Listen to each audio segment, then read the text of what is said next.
Hello and welcome to my channel. My name is Devon. Today I'm going to be taking you through my April reading wrap up, which I'm super excited about. April was a really good month for me. I had quite a few 5-star reads, which I'm actually really stoked about. Usually I have like one, but I think I had about 3 maybe, which is really exciting, super unexpected. So my first read of April was actually Better Than the Movies by Lynn Painter. Now this one is a little controversial for me, so I watched Hayley Pham's video and I saw her raving about it and was like, yep, you need to buy me this book. Bought it, read it immediately, and was kind of disappointed, I'll be honest. Now this book is about Liz and Wes. So Liz is the main character and it follows her through her senior year in high school, and she's dealing with a lot of internal struggles because her mother had passed away and she's going through a lot of experiences that you typically go through with your, want to go through with your mother, like buying a prom dress, taking prom photos, doing all things like that. And her mum used to love watching romance movies together, and that's like a theme that follows through the full book, where at the start of each chapter you get little rom-com lines, like quotes from them, which was really cute.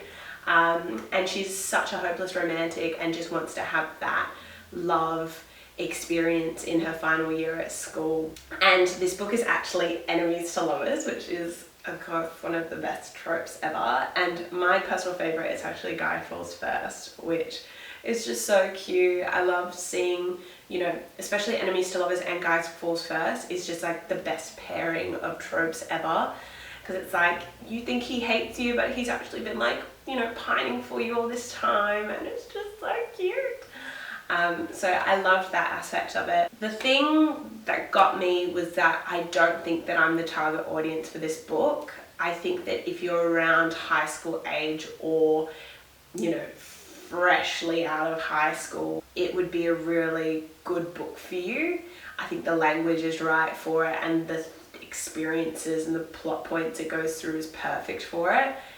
But just for me, like, I'm past even college age, I'm working, I can't relate to the experiences that they're going through, which just sucked because I had such high hopes for this book and I was just left wanting more and wanting to relate more, and I just couldn't.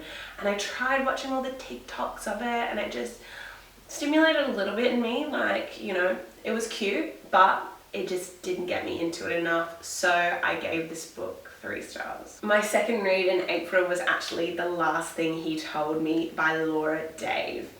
This was one of the most highly anticipated mystery crime novels for me personally. I was so excited about reading this. All the way through it I was like, this is going to be a 5-star read, this is going to be a 5-star read. And I'll get into why it just missed out. But this book is about a lady called Hannah, and basically Hannah's husband goes missing. But right before he goes missing, he delivers her a note, and on this note it says, protect her.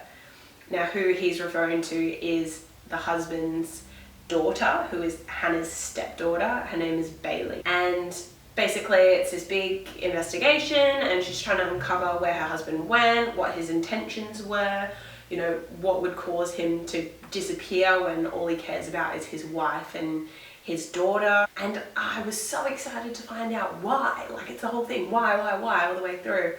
And it's almost like it was going this way and you were like, yes, I'm ready for it, tell me the answer. And then it just went and just took like the biggest detour. And it's not like the detour was wrong, or it was, it was a plot twist, absolutely. The plot twist didn't answer all the questions over here. It left me with so many unanswered questions, and not that I need a book to, perfectly wrap things up in a bow at the end, but it just was a little bit unsettling. Like, I didn't feel like it was complete, and it's not a series, it's not a duology, there's nothing else coming, so it was just a little bit disappointing. So still really enjoyed it and I would 100% recommend it.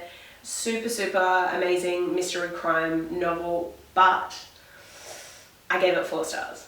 My third read was actually The Hating Game by Sally Thorne, and I wanted to read this super quickly so that I could watch the movie. I read this at the very start of April. It's now May, and I still haven't watched the movie because the second that I watched the trailer, I literally got so much cringe that I just like could not bear watching it.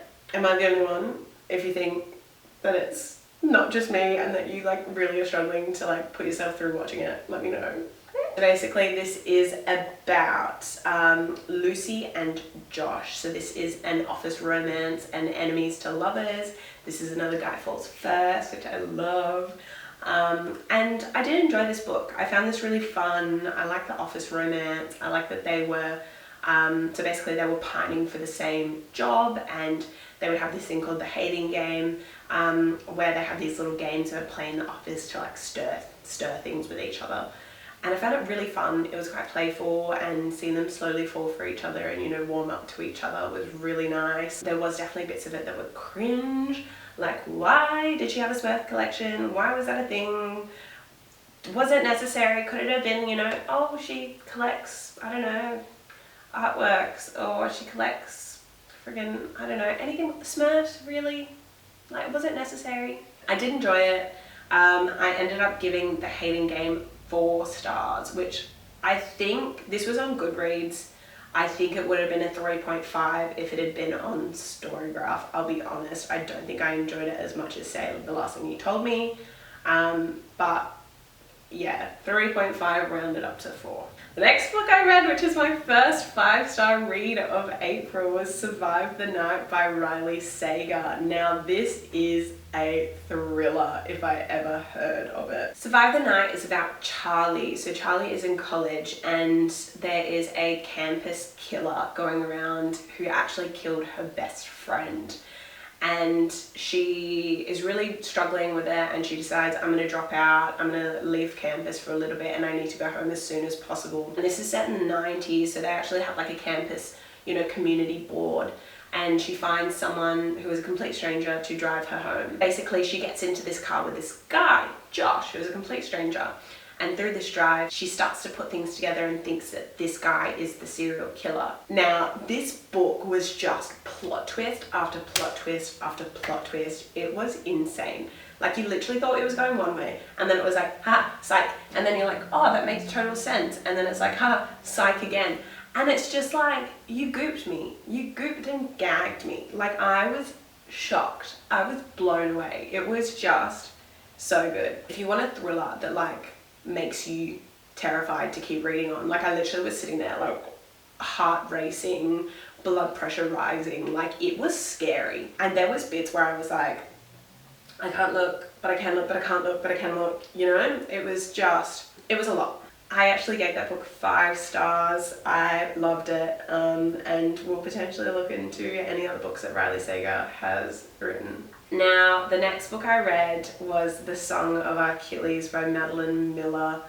Now, this was so hyped up on Book Talk, on YouTube. It was everywhere, and I was so excited to read it. And I've set myself a lot of challenges for this year, like reading A Little Life, which was a really daunting 700-page book. And also another challenge for me was reading a genre that I don't typically read, which was Greek mythology. For that reason, I started this book in February. It took me until end of April to read this. I picked it up again at the start of April, so the 11th of April. It took me 10 days to read, which is a long time for me, and I just couldn't get into it. If you don't know what Song of Achilles is about, Song of Achilles follows Patroclus, who was an exiled prince, and he becomes like the second-hand, right-hand man of Achilles. And Achilles basically has this prophecy. I won't say anything about the prophecy, and it is a Greek mythology romance, I would say, sort of adventure romance. I can see why people love it. I think the writing is so beautiful. Kudos to Madeline Miller. She is a weapon with a pen and paper / keyboard. But Greek mythology is just not for me. I really struggled with, you know, understanding who was who, and there were so many names, and it took me 10 times longer to read. And, you know, I've heard lots of people that have read this who aren't Greek mythology, you know, lovers who have converted them to it. I probably won't pick up another Greek mythology book. I know that Madeline Miller wrote Circe, which I've heard really good things about, but I probably won't pick it up, to be honest. It just isn't my cup of tea, which I know now, and I'm really glad I do know. For that reason, I gave it 3 stars. The next book I read was The Love Hypothesis by Ali Hazelwood. So this book is about Olive, who is a PhD candidate, and she gets herself into a fake dating situation. So we love a fake dating trope. But the person who she's fake dating is not her professor, but a professor at the college she is doing her PhD at. You know, it's Grumpy Sunshine. He is one of the harshest professors in the campus, and no one likes him, and people are scared of him. You could see him like warming up, and I just love Grumpy Sunshine. It's so sweet, and seeing them, you know, crack for them, it's just really lovely. And I found the sciencey, it's not super sciencey, but I found that theme really fun, and I found it quite entertaining.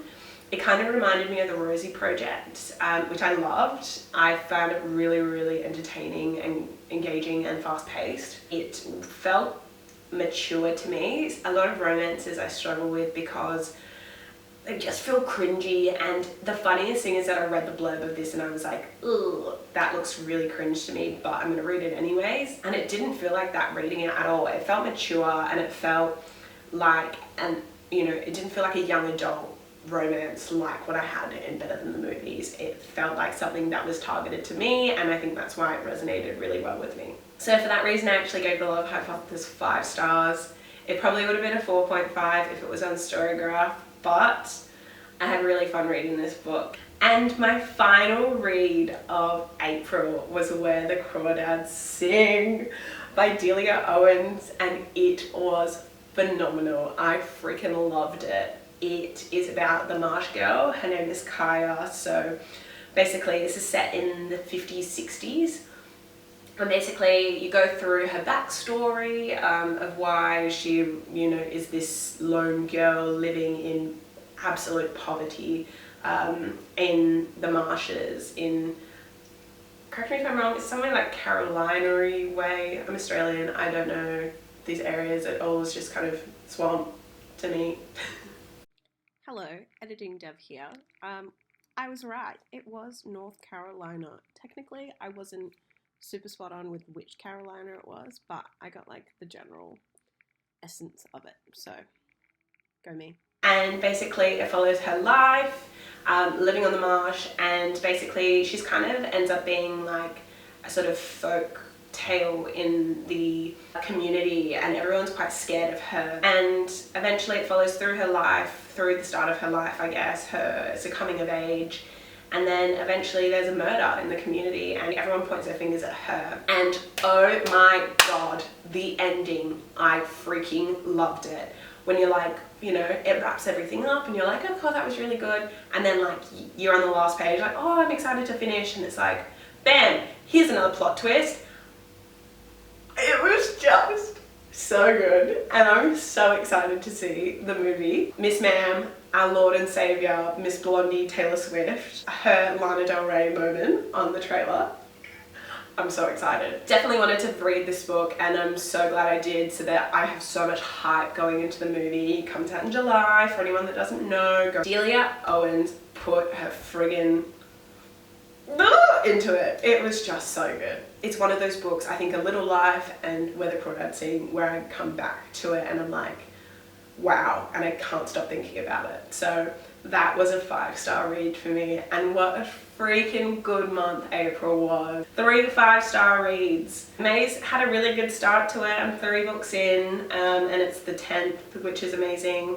I currently have COVID, so I'm getting through them semi quicker than I normally would. I kind of like half dying on the couch, and then half reading and then half working. For the most part, I've loved April. I'm really excited for May, so stay tuned for my May wrap up. Thank you so much for watching. Feel free to like and subscribe. It really supports my channel. And if there's any recommendations you have for reads or even movies, please let me know.